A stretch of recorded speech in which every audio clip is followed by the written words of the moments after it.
Los conservadores son demócratas cuando les conviene. ¿Estás de acuerdo en que a Andrés Manuel López Obrador, presidente de los Estados Unidos mexicanos, se le revoque el mandato por pérdida de confianza o que siga en la presidencia de la República hasta que termine su periodo? Todos los que están con López Obrador quieren que se vaya o que se quede. Y la gente que está en contra de López Obrador también quiere que se quede. O sea, nadie quiere la consulta. No está solo Andrés Manuel López Obrador.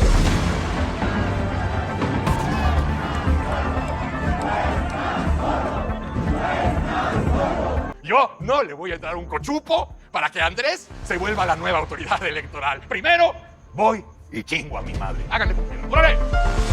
Hay algunos que, para defender el proyecto, decidieron pedir sus vacaciones. Que debe seguir nuestro presidente. Somos millones, las mexicanas y los mexicanos que queremos que siga AMLO. Si no ratificamos a Andrés Manuel López Obrador como nuestro presidente, tarde o temprano van a quitar los apoyos de los adultos mayores, a los jóvenes estudiantes y hasta desaparecerlas. Vamos todas y todos.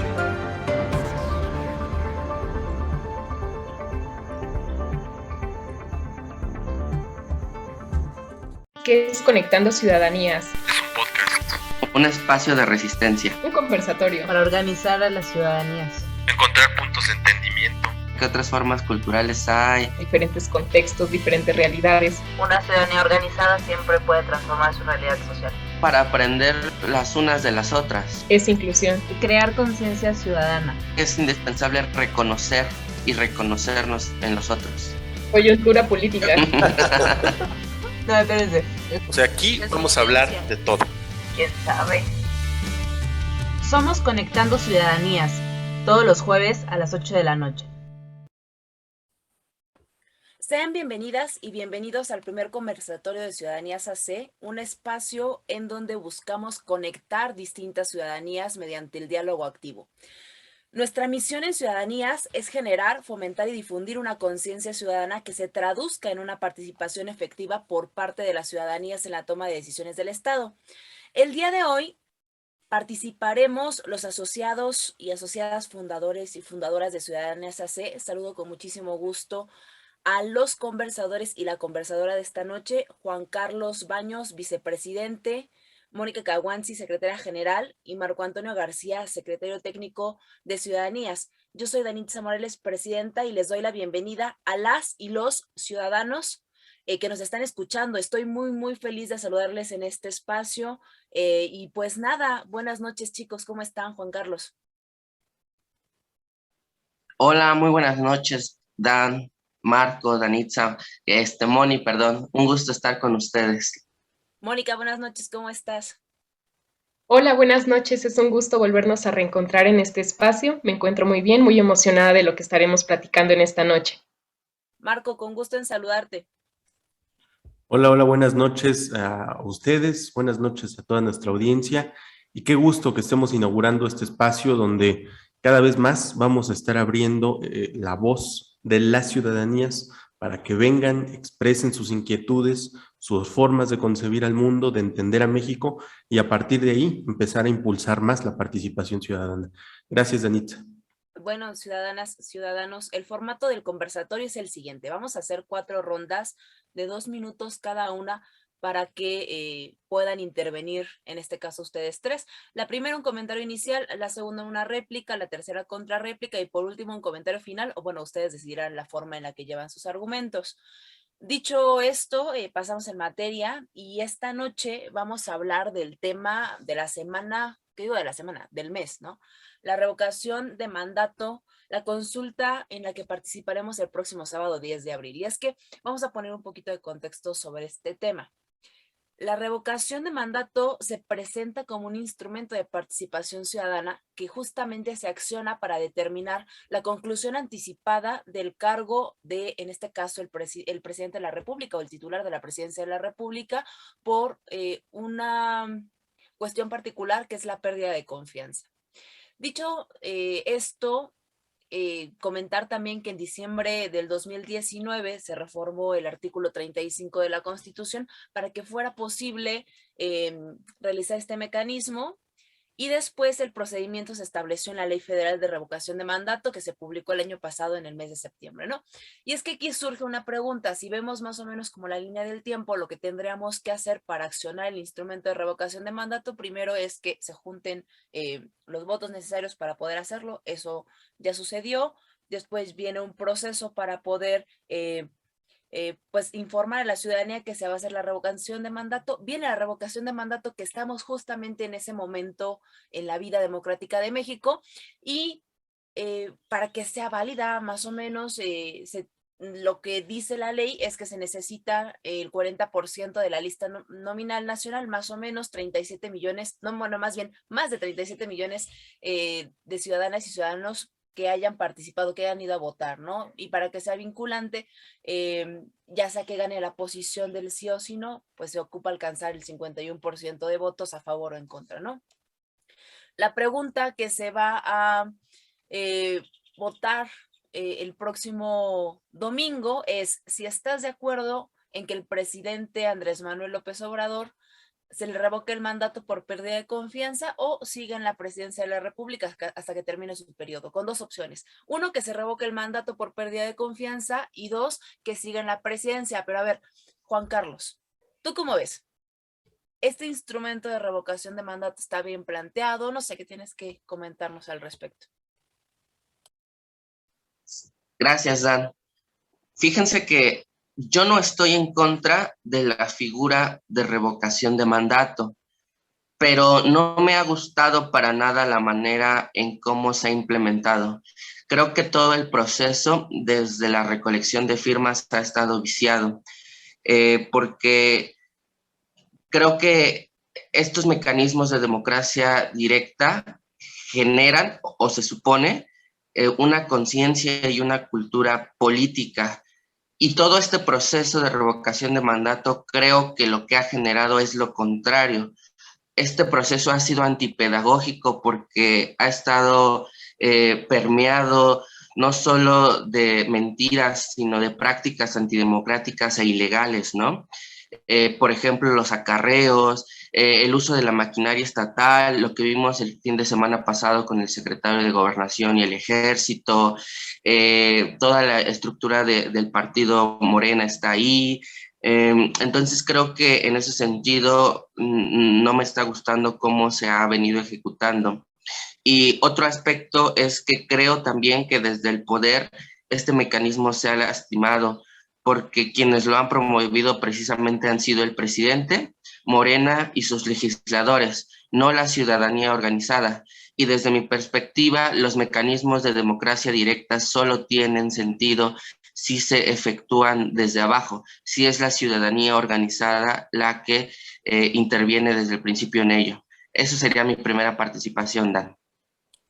Va, está bien. Bueno, Juan Carlos dice que es un proceso viciado, un proceso lastimado, pero tú, Moni, ¿qué opinas?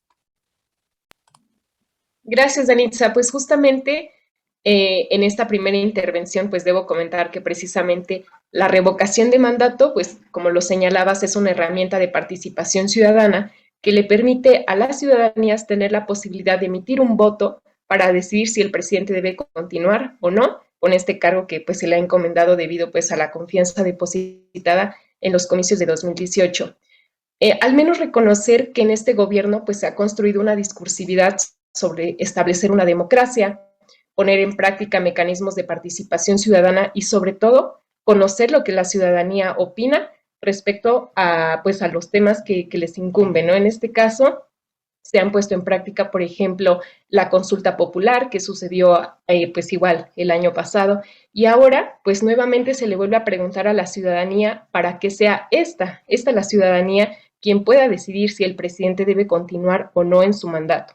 Yo lo que preguntaría en esta primera intervención es qué tanto este ejercicio de participación ciudadana es de las ciudadanías. Recordemos que, como lo mencionaba en la intervención Juan Carlos, este es un mecanismo propio de las ciudadanías, pero desafortunadamente podemos ver que este mecanismo se ha ha sido promovido por un partido político y no precisamente desde la sociedad civil, que digamos que es la sociedad civil, ese núcleo con el que parte este ejercicio de participación ciudadana, y es ahí en donde debe residir esta participación y no tanto desde la promoción de un partido político, de actores políticos como lo podemos ver en nuestro contexto. Muchas gracias, Danitza, y te cedo la voz. Muchas gracias, Moni. Me gusta muchísimo lo que dices acerca de que este gobierno ha apostado, al menos en el discurso, para establecer una democracia un poquito más sólida y particularmente una democracia participativa a través de estos ejercicios, como lo fue también la consulta popular el año pasado. Bueno, ya vimos la postura de Juan Carlos y de Moni. Marco, ¿tú cómo lo ves? Gracias, Danitza. Yo creo, me gustaría llevar esta intervención en torno a 4 ejes. El primero es la participación ciudadana, el segundo, la instalación de las casillas, el tercero, sobre si es un instrumento de revocación o de ratificación materialmente hablando, y el cuarto, si hablamos de un mecanismo del control del poder ciudadano o como un mecanismo del poder. Entonces, puestos esos 4 ejes, creo que concluyo una sola cosa. Casi son irrelevantes, porque la discusión pública que se da en las calles tiene que ver más con un sentimiento ciudadano que creo que va muy encaminado a lo que planteaba Mónica sobre esta construcción discursiva de la construcción de la democracia. Está bien. O sea, podemos aquí hablar nosotros sobre el tema de las ilegalidades, de todo lo que se está viendo en las calles, ilegalidades que comienzan desde el propio diseño institucional del mecanismo, ¿no? Danitza, tú y yo escribimos un artículo que se acaba de publicar en la revista mexicana de Administración Pública y Ciencia Política, donde decimos, a ver, aunque formalmente es un instrumento de ratificación y de revocación, estas dos instituciones son incompatibles en sí mismas, no hay punto de discusión. En segundo lugar, si hablamos de este mecanismo como si es una herramienta ciudadana, yo lo que tendría que decir es, salgamos a las calles. Vean lo que dicen las lonas, vean lo que dicen las pancartas, los panfletos de la gente, los viejitos que andan ahí con sus bicicletas anunciando la importancia de la revocación de mandato, los espectaculares que son pagados espontáneamente por las ciudadanas y los ciudadanos, y cómo nosotros ya estamos pensando en automático que son cuestiones ilegales que provienen del poder. Creo que es una discusión que hay que dar y la podemos ir abordando en los siguientes espacios.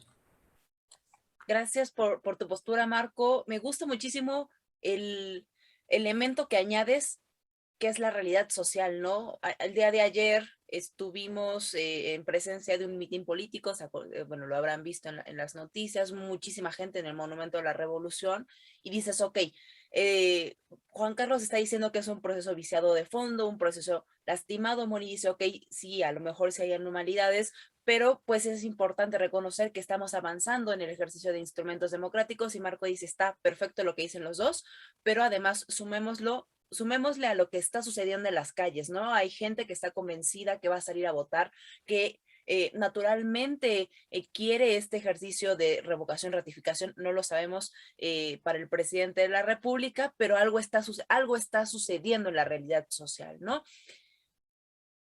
Puestas estas posturas, Juan Carlos, pues me gustaría seguir escuchando tu opinión. Gracias, Dan. Creo que es de reconocer el desencanto que no solo actualmente, sino desde 2018, la ciudadanía manifestó digamos, a los partidos políticos, le hace PRI y PAN, que gobernaron durante prácticamente, toda la vida, ¿no? El PRI más, el PAN desde la alternancia. Y este desencanto se manifestó en las urnas, donde López Obrador llegó más del 50%. Eso sí existe.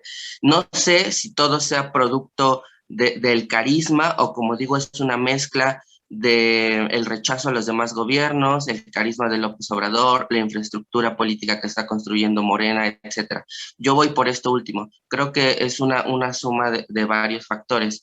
A mí lo que me preocupa es que hay muy poca transparencia en todo este proceso. Marco decía, es que hay gente que genuinamente da dinero para que pongan esas lonas, esos carteles, esas bardas pintadas. De acuerdo, pero en todo caso que hay que ver mecanismos de transparencia, porque a mí lo que sí me preocupa es la opacidad de los recursos utilizados en la difusión de este ejercicio de democracia directa. Esa opacidad pues no es algo que beneficie no solo a la democracia, sino al propio instrumento. Y creo que deberíamos poner ahí dedo sobre el renglón, porque eso nos permitiría aclarar un montón de cosas.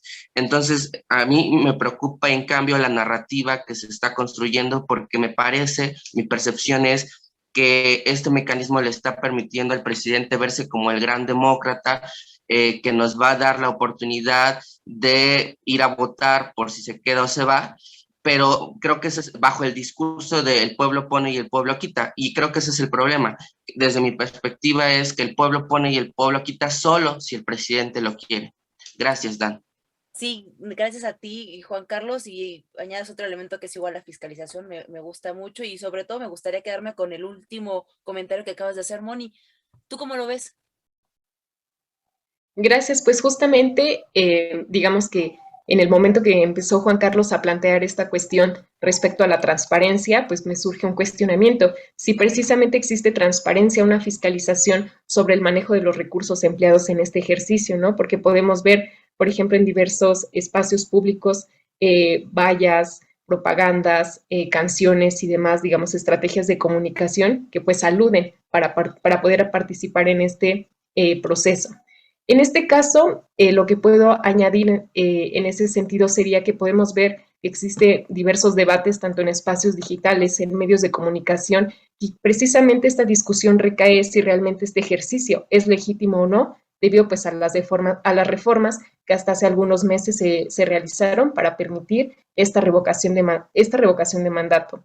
En este caso, pues más allá si existieron atropellos o no a la ley para implementar este mecanismo, pues hoy podemos ver en las calles a personas realizando una labor de proselitismo, pues a propagandas espectaculares, canciones y digamos que también diferentes recursos que atañen precisamente para motivar a demás ciudadanías a participar en este mecanismo, pues pareciera ser que la promoción del voto para este ejercicio del próximo 10 de abril, pues es una campaña política más, que lo pensaría que sería para fortalecer el estatus de un partido político. Más allá de que este mecanismo, digamos, ha funcionado o se lo ha apropiado, digamos, solamente un partido y no es propio de las ciudadanías. Yo mencionaría que podemos ver que nuestra realidad, este mecanismo de participación ciudadana, más allá de ser apropiado por las ciudadanías, está siendo apropiado pues por un partido político, y esto pues es de preocupar, ¿no? Porque digamos que en este caso las ciudadanías no están teniendo una real participación ni un efecto en la toma de decisiones. Ok, Moni, pues tú dices, a ver, vamos a ver si la revocación de mandato es un instrumento legítimo. Yo creo que es tan legítimo que ahora lo estamos celebrando, ¿no? Porque se juntaron los votos para poder accionar la maquinaria. A lo mejor no de la forma en la que, como Juan Carlos menciona, se debió haber hecho. No es un instrumento que viene desde la ciudadanía, sino más bien es un instrumento impulsado por el mismo partido político. Pero bueno, Marco, a ver, Juan Carlos y Moni sacan un tema en el que coinciden los dos. ¿Qué onda con la fiscalización? Tú estás diciendo que, pues bueno, en la realidad social las personas realmente convencidas, apoyan con lonas, dan de su presupuesto, están invirtiendo dinero para salir a apoyar al presidente López Obrador. Hay mítines políticos, los funcionarios de gobierno están también impulsando esta consulta de revocación de mandato, pero pues, ¿qué onda? ¿Qué pasa con la fiscalización? ¿Tú cómo lo ves? Sí, en realidad es una parte de la realidad social. La otra parte de la realidad social, ahí coincido completamente con lo que dicen Mónica y Juan Carlos, está siendo impulsada principalmente o desde el gobierno o desde el partido del gobierno y sus aliados, ¿no? No solo es Morena, también está el PT, también está el Partido Verde, y también estarán las y los gobernadores de oposición que hoy están sometidos al régimen presidencial de López Obrador. Todos en una competencia para ver quién otorga más votos. Está bien, eso creo que incluso es legítimo en un ejercicio democrático. El que estemos hablando de una campaña más, creo que, aunque no es del todo legal, sí es legítimo, y creo que en eso radica la discusión que se tiene que dar en este momento. Lo legal contra lo legítimo. En este momento, claro que podemos sentarnos y hablar sobre las reglas de fiscalización y la importancia de apretar los mecanismos de cara a próximos ejercicios, está bien, pero hoy la narrativa no es esa. Hoy la narrativa es que es una fiesta democrática. Hoy la discusión es si va a alcanzar o no el 40% de participación ciudadana para hacerla vinculante. Hoy la discusión es que solamente se van a instalar el 35% de las casillas de las que se instalaron en la última elección federal. Eso es lo preocupante, porque a mí, más que la propia discusión de la revocación de mandato en este momento coyuntural específico, me interesa más el postdebate, lo que viene los días después y cómo todo esto va a permear en la discusión que va a venir sobre reforma electoral, sobre deslegitimación de las instituciones electorales, sobre la importancia de ciudadanizar estos institutos, de politizar todas estas cuestiones. Entonces creo que eso es lo preocupante, y por eso, antes de dar estas discusiones, que ya habrá tiempo para darlas, me parece que urge dar la batalla en las calles, en el discurso. Ahí es donde tendrían que estarse concentrando los esfuerzos y no dejar que solo una postura gane la narrativa. Pero me interesa mucho escucharte a ti, Danitza. Ya nos preguntaste, ¿tú qué opinas sobre este ejercicio? Cuéntanos. Bueno, podremos, yo creo que partirlo en dos partes, ¿no? Primero es el pre-revocación de mandato, y el segundo, estoy muy de acuerdo y alineada con lo que estás diciendo, Marco, es qué va a pasar el día después de la consulta de revocación de mandato. Podríamos seguir abundando muchísimo, es que es un proceso, o sea, que la revocación de mandato, al menos en México, está mal planteada, que sí es de celebrarse que tengamos este instrumento, que tiene aún algunos errores. Sin embargo, creo que se pueden corregir, ¿no? Y se pueden corregir muy bien porque, pues, naturalmente el instrumento de revocación de mandato no es accionado por el partido del poder y mucho menos por el presidente, sino por la oposición y por la ciudadanía organizada, las ciudadanías, ¿no?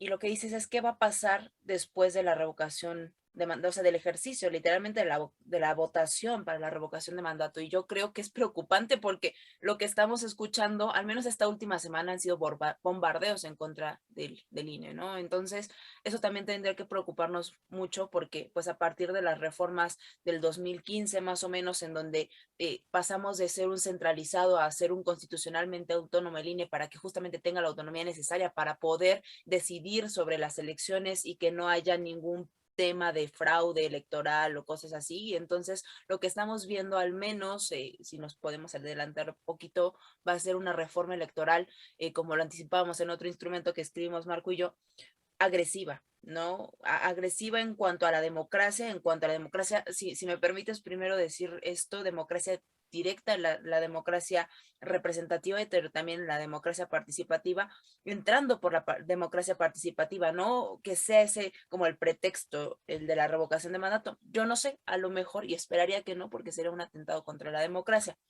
Ahora, Juan Carlos, escuchando estas posturas, ¿qué es lo que tendrías que agregar?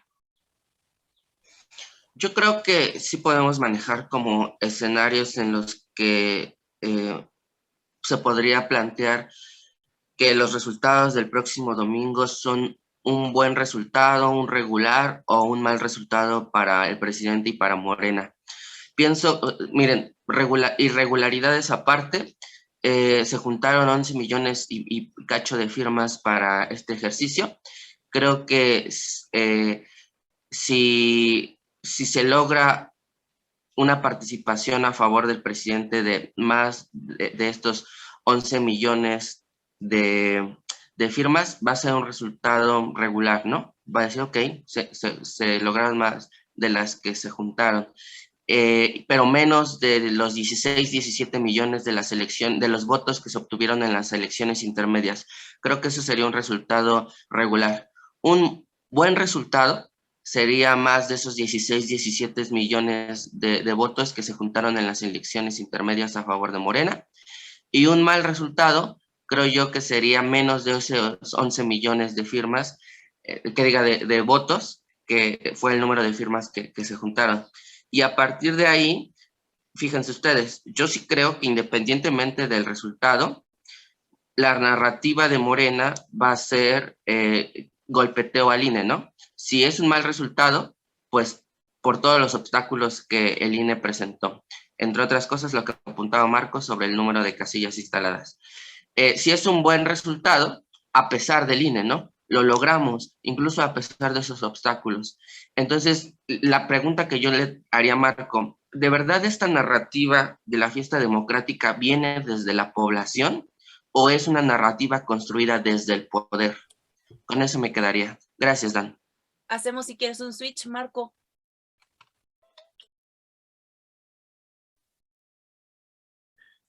Creo que es una gran pregunta, porque también ahí se nos va a ir trazando el horizonte de nuestras expectativas democráticas.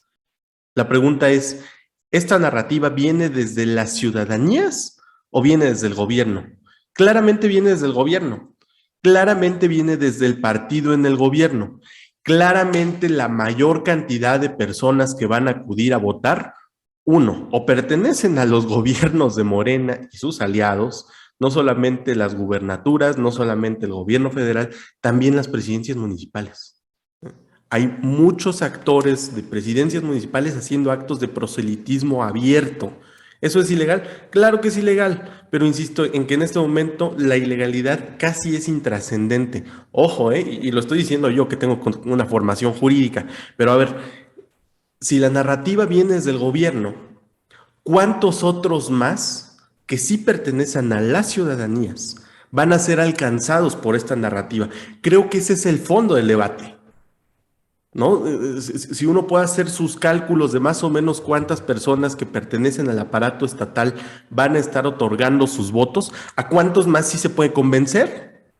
¿A cuántas más de las ciudadanías no les importa que sea ilegal? No les importa el tema de la fiscalización, no les importa que la pregunta sea una antinomia, no les importa nada más que la narrativa y el discurso. Ahí vamos a saber qué tan susceptibles somos de manipulación como ciudadanías, y a partir de eso es de donde se tienen que empezar a repensar las ciudadanías a sí mismas, y después de la interacción que puedan llegar a tener con los gobiernos, pero también con las oposiciones. Eso es lo que tendría que decir. Moni. Pues justamente me va anclando como diferentes pensamientos que tenía respecto a la discursividad que se viene manejando, ¿no?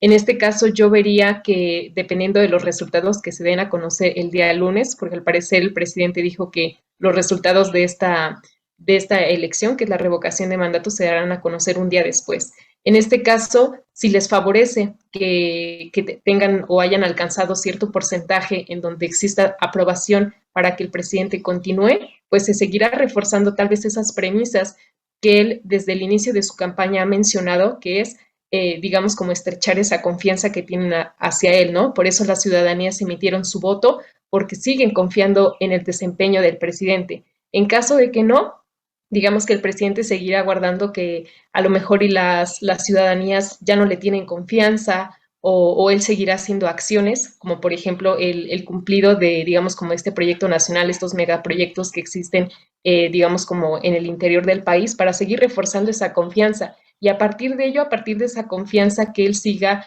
digamos, diciendo a través de sus discursividades, llegar a más ciudadanías y decir que en el presidente se puede encontrar a una persona, a un actor político con confianza. Y nuevamente, digamos que volver a hacer esa reestructuración de aquello que se había roto, que se había perdido, que existía una pérdida de confianza a lo mejor y en actores políticos de sexenios pasados, marcar a lo mejor y con esa diferencia lo que pudiera marcar un presidente en su sexenio. En este caso, yo lo que también agregaría es que pues preguntar qué más, qué siguen opinando las demás ciudadanías, a lo mejor que no están interesadas en estas temáticas, si realmente participarán en este ejercicio, no lo harán, no lo sabremos, digamos que serán a lo mejor y los números o los resultados quienes nos puedan decir un poco más respecto a esta participación, que pues digamos se pondrá en juego esta participación ciudadana y pues estaremos viendo qué nos estarán diciendo los resultados. Gracias, Moni, gracias, Juan Carlos, gracias, Marco. Por último, Juan Carlos, como último comentario, ¿vas a votar en la revocación de mandato? ¿Qué tienes que decirle a las ciudadanías que nos están escuchando? Que hagan lo que ellos crean, si van a votar están en su pleno derecho. Yo no lo voy a hacer porque creo que para mí el no ir a votar es un rechazo a estas prácticas antidemocráticas e ilegales que han permeado este proceso. Es un rechazo a que el poder utilice mecanismos ciudadanos para legitimarse. Es un rechazo a la opacidad de los recursos que se han utilizado en el tema de la difusión de este ejercicio. Y también es un rechazo a la alternativa de votar porque no quede López Obrador, porque creo que no se trata solamente de si se queda o se va, sino también se trata de quién, en caso de que se vaya, quién quedaría, ¿no? Como presidente. Y ahí, si entiendo bien, la chamba es del Congreso, pero es por mayoría absoluta, ¿no? Entonces, ¿quién tiene esa mayoría absoluta en el Congreso? Entonces, ese es otro punto. Y también creo que votar en contra de Andrés Manuel López Obrador, para los que yo quiero que continúe, pero rechazo este proceso. Entonces, sí pienso que es la manera menos incongruente de manifestar esta postura, porque significa que señalo todos estos puntos de vista, pero a la vez creo que es también tener memoria sobre todos los otros gobiernos y no comprarnos ese cuento de que los gobiernos de la oposición fueron mejores. Entonces, yo estoy en esa disyuntiva, no voy a ir a votar, pero que los demás hagan lo que ellos crean. Están en todo su derecho. Esa sería la respuesta, Dan. Gracias, Juan Carlos. Pues bueno, ahí está la posición de Juan Carlos, un poquito ¿cómo decirlo? Para no decirlo mal, Juan Carlos, pues, no sé, como muy abierta, ¿no? Que hagamos lo que queramos. Moni, ¿tú cuál es tu opinión? ¿Vas a ir a votar? ¿Qué es el último comentario que tienes que decir esta noche? Pues en esta noche únicamente mencionar que sigo en ese ejercicio de reflexión respecto si a apropiarme de esta oportunidad que estamos teniendo como ciudadanías para emitir o no un voto. Todavía lo seguiré pensando, pero en este caso quisiera cerrar esta intervención haciendo un cuestionamiento que a lo mejor y en unas semanas, en unos días lo podré resolver, sobre todo el preguntarse cómo lograr una efectiva participación ciudadana ante un contexto en donde el promotor de esa participación ciudadana es un partido y actores políticos, y no, pues verdaderamente la ciudadanía. Creo que seguimos nuevamente en ese reto de seguirnos preguntando cómo lograr esa articulación entre las ciudadanías, cómo hacer que las diversas causas que existen entre las ciudadanías pues puedan encontrar, digamos, algún punto de conexión y sea pues precisamente la suma de los esfuerzos de las ciudadanías que sean capaces de promover este tipo de ejercicios que pues aluden hacia la participación ciudadana. Pues únicamente también dejar que las ciudadanías puedan decidir libremente si desean participar en este ejercicio, tomando la postura estando a favor o en contra, y pues en ese caso seguiremos igual, de la misma manera, revisando cómo vamos en estos temas de democracia y que sobre todo pues implican a la participación de las ciudadanías. Muchas gracias, Danitza. Gracias a ti, Moni. Marco, tu comentario de cierre. Yo no voy a votar, por 4 razones. La primera es que es un resultado no vinculante para el presidente López Obrador. Vamos a suponer que perdiera la elección con un margen superior al 40% en términos de participación ciudadana y que tuviera que ser así. No es vinculante para el presidente López Obrador por algo que se llama principio de irretroactividad. La reforma entró en vigor después de que habíamos votado por el presidente López Obrador por 6 años. Solo podría ser aplicable para el próximo presidente. Solo por eso no es viable que se le aplique al presidente López Obrador. Luego, entonces, en ese escenario se queda. Si no llega al 40%, pero gana el que se vaya, dice el presidente López Obrador, yo renuncio voluntariamente. Bueno, eso tampoco es constitucional. La Constitución dice que un presidente solamente puede renunciar a la presidencia de la República por causa grave, nada más. Esto no es una causa grave. La manifestación de la voluntad por un mandato ciudadano no es una causa grave. Luego, entonces, en ese escenario, se queda. Y si llega al 40% y pierde, también se queda. Perdón, si no llega al 40% y pierde, también se queda. Entonces, en esos tres escenarios se queda el presidente López Obrador. Y sumo el cuarto, yo quiero que se quede. Voté por el presidente por 6 años. Con lo que me gustaría cerrar es que este ejercicio, más allá de si se va o se queda el presidente López Obrador, porque en todos los escenarios se queda, es qué tan susceptibles de manipulación somos las ciudadanías. ¿Dónde estamos paradas hoy? ¿Qué tanta es nuestra cultura democrática? Y a partir de ahí, repensarnos, deconstruirnos y reconstruirnos, porque solamente así vamos a poder participar activamente de las deliberaciones públicas, y creo que para eso nacimos como ciudadanías, para eso estamos abriendo este tipo de conversatorios, y de eso se trata, de ir generando una conciencia ciudadana cuyo diagnóstico lo vamos a saber a partir de este domingo. Pero ¿tú qué piensas, Danitza? ¿Tú vas a salir a votar? ¿No vas a salir a votar? ¿Con qué cierras? Lo único con lo que quisiera cerrar, Marco, Moni y Juan Carlos, después de esta plática que a mí me pareció muy interesante, las posturas que tienen unos, a lo mejor no nos alcanzó el tiempo para escuchar un poco más de fondo, como su opinión, lo que tienen ustedes que decir, y abondamos en algunos puntos como más relevantes respecto a la revocación de mandato. Es que, pues bueno, está la posibilidad de salir a votar, está la posibilidad de probar, si me permiten como la palabra probar cómo funciona este ejercicio de revocación de mandato. Pues nada, es muy fácil, ¿no? Vamos con la credencial del elector, vamos en un horario como lo hacemos normalmente en las elecciones, en las casillas, que ya saben que existe este micrositio del INE también